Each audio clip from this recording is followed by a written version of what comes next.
סבתא שלי עלתה ממצרים, קנתה בית ליד הים באחת הקריות של חיפה עם המשפחה.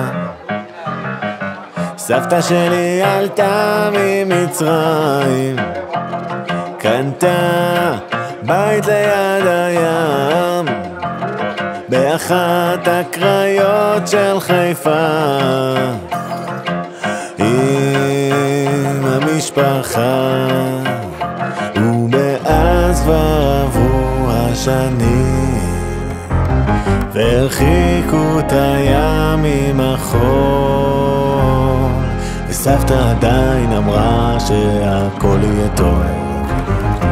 סבתא עדיין אמרה שהכל יהיה טוב, הכל יהיה טוב.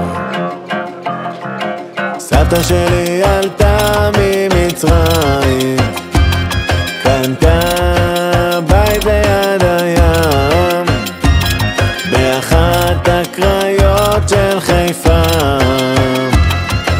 עם המשפחה. ומאז כבר עברו השנים והרחיקו את הים ממחול, וסבתא עדיין אמרה שהכל יהיה טוב. סבתא עדיין אמרה שהכל יהיה טוב, הכל יהיה טוב.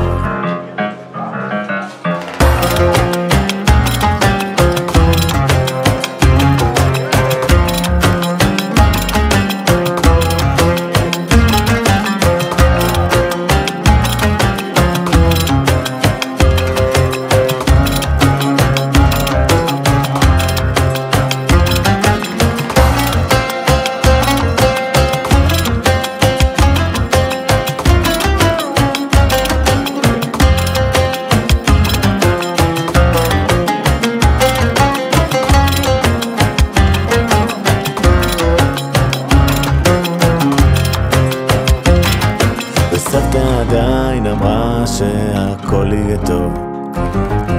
סבתא עדיין אמרה שהכל יהיה טוב, הכל יהיה טוב.